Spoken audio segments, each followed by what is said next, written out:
Reading from Gospel of Mark, 5th chapter. We were in Mark last week as well, and remember Jesus was going across the sea, and the storm came up, and he calmed the sea. He went to the other side, spent some time, was on the Gentile side of the lake, and now he's returning back across the sea, back to the Jewish side. It says, when Jesus had again crossed in the boat to the other side, a great crowd gathered around him, and he was by the sea. And one of the leaders of the synagogue named Jairus came to him and saw him and fell at his feet. He begged him repeatedly, "My little daughter is at the point of death. Come and lay your hands on her so she may be made well and live." So Jesus went with him. A large crowd followed him and pressed in on him. Now there was a woman who had suffered from hemorrhages for 12 years. She had endured much under many physicians and had spent all that she had and was no better. In fact, she was growing worse. She heard about Jesus. She came up behind him in the crowd and touched his cloak. She said, "If I but touch his clothes, I'll be made well." Immediately her hemorrhage stopped. She felt in her body that she was healed of her disease. Immediately aware that power had gone forth from him, Jesus turned about in the crowd and said, "Who touched my clothes?" His disciples said to him, "You see the crowd pressing in on you. How can you say, 'Who touched me?'" He looked around to see who had done it. But the woman, knowing what had happened to her, came in fear and trembling, fell down before him and told him the whole truth. And he said to her, "Daughter, your faith has made you well. Go in peace, be healed of your disease." Now while he was still speaking, some people came from the leader's house to say, "Your daughter has died. Why trouble the teacher any further?" But overhearing what they said, Jesus said to the leader of the synagogue, "Do not fear, only believe." He allowed no one to follow him except Peter and James and John, the brother of James. When they came to the house of the leader of the synagogue, they saw a commotion, people weeping and wailing loudly. When he entered, he said to them, "Why do you make such a commotion and weep? The child is not dead, but sleeping." They laughed at him, but he put them all outside, and he took the child's father and mother and those who were with him and went in where the child was. He took her by the hand, said to her, "Talitha cum," which means, "Little girl, get up." And immediately the girl got up and began to walk about. She was of 12 years of age. At this they were overcome with amazement. He strictly ordered them that no one should know this and told them to give her something to eat. Two powerful stories of healing that end up getting woven together as Mark tells this story. So what does this mean for us? At first glance, the encounters seem much different. You have Jairus, leader of the synagogue, a man who had power and influence, and we have this unnamed woman, ritually unclean because of her medical condition, but the opposite of having power and influence. Yet both of them come to Jesus. What they have in common is that they are both desperate. Jairus has a daughter who's dying. With all his power and influence mean nothing. There's nothing he's been able to do to make any difference. This little girl is still dying. He would do anything. He swallows his pride. He comes, he begs for her life. The woman, already an outcast because of her condition, has already exhausted all of her resources. Nothing has worked. Her condition gets worse. She has nowhere to turn. She doesn't feel worthy even to ask Jesus, so she reaches out with hope to touch the hem of his garment, that maybe something could happen. But they both find healing. Jairus for his daughter, the woman for herself. But this healing is born out of this vulnerability, this recognition that they were at a point where they could do nothing for themselves. It was only when they got to that point where they admitted that they found the courage and were able to receive help. If you read the newsletter article that we sent out, I had a little link you could click to hear Brene Brown talk about the power of vulnerability. She's one of my favorite authors, and she does incredible work. She's studied for years and years the phenomenon of vulnerability. And it may sound like an oxymoron because we associate vulnerability with a lack of power, but she talks about the power that comes with vulnerability. Now, being vulnerable is not something we desire, right? It can be a frightening kind of place to be exposed, to be vulnerable. It's the seat of many dark emotions, but it also, as Brene has found, it can be the birthplace of so many positive emotions as well.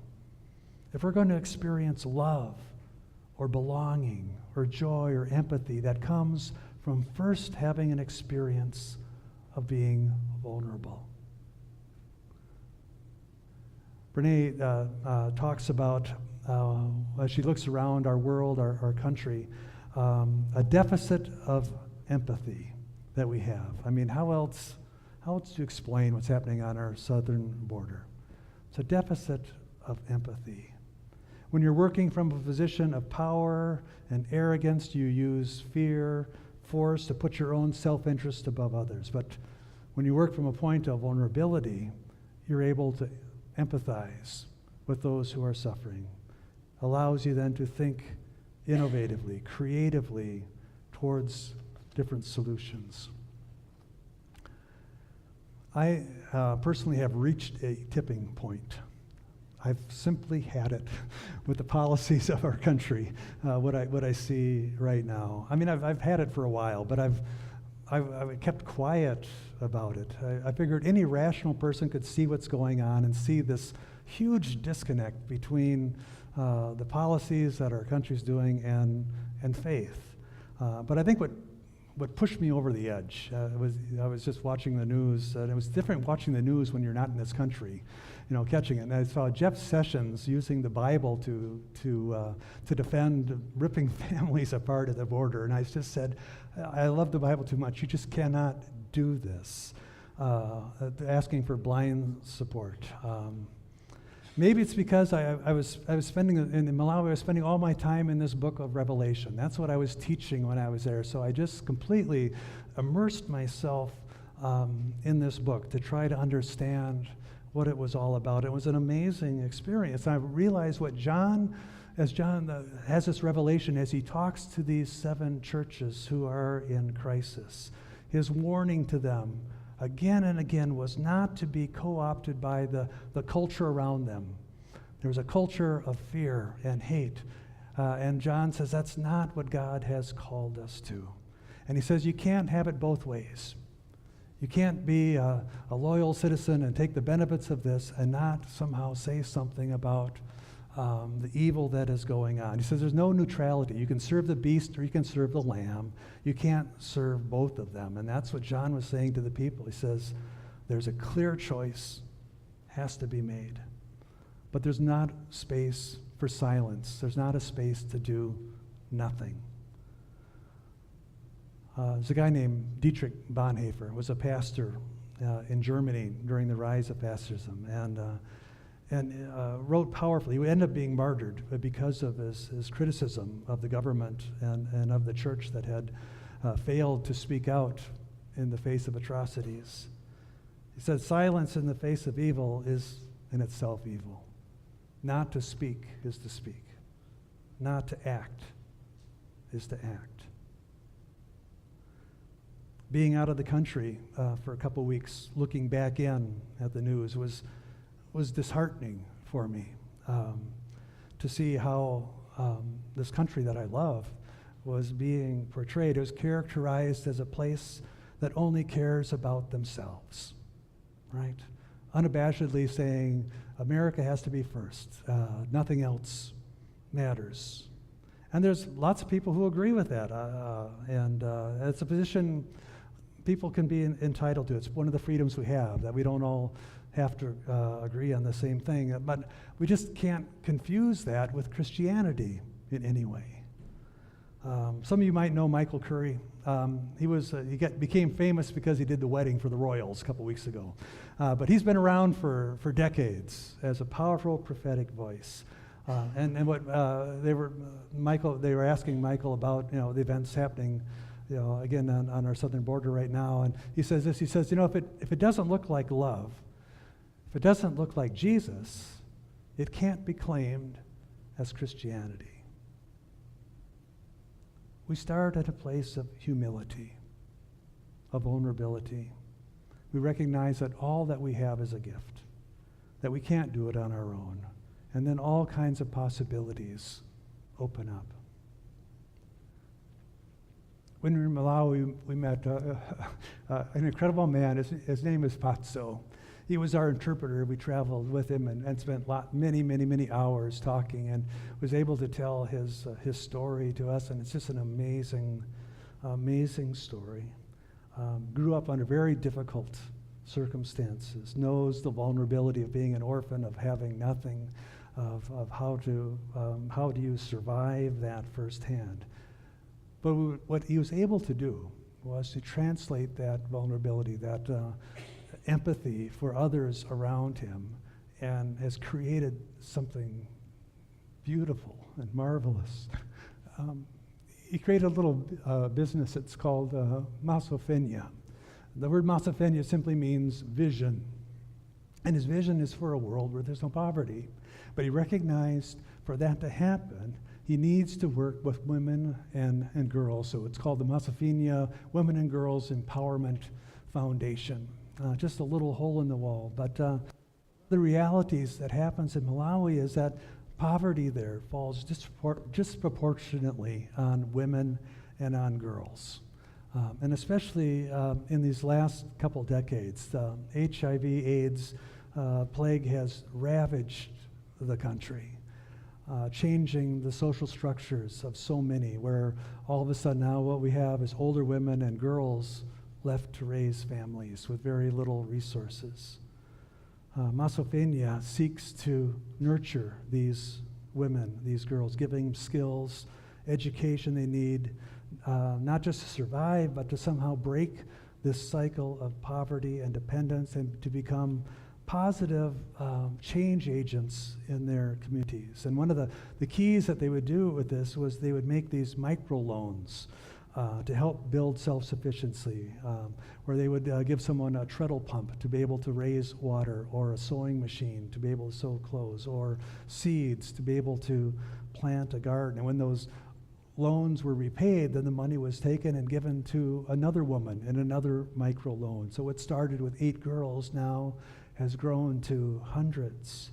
I've seen few things more inspiring to me, or more powerful than someone being taking this. There's a woman who Patso's funding source ran out, and so there's a woman who had traveled to Malawi. She lives up in Barron, named is Ann Knutson. And Ann said, "I'll hire you. I want you to keep doing this work." And just an amazing kind of work that he's doing. That's what following Jesus looks like. You have a man desperate to save a sick daughter, outcast, in need of healing. A Malawian girl orphaned on her own. Each of them know they cannot do it on their own, so they call out for help, and Jesus is there. That's where I want to be as well. In my words, my actions, that Jesus will be known. All right, time to teach you some Chichewa. All right, so here's your first Chichewa lesson. The word for God is Mulungu, right? Can you say that? Mulungu. So that's the word for God. There's different words for God, but that's one of the common words. Mulungu for God. And the song, it's a simple song. God is so good. So we'd say Mulungu di, and you don't have to really pronounce the N, it's just sort of there. Mulungu di Wabino means God is so good. God is so good. Mulungu di Wabino. And then we're going to sing 3 verses. God is so good to me, ine, qua ine to me, qua inu to you, qua tonse to us. So we'll sing it in English so you hear how the song goes, and then I invite you to be brave and to try a little Chichewa. And if you don't do it right, who's going to know, right?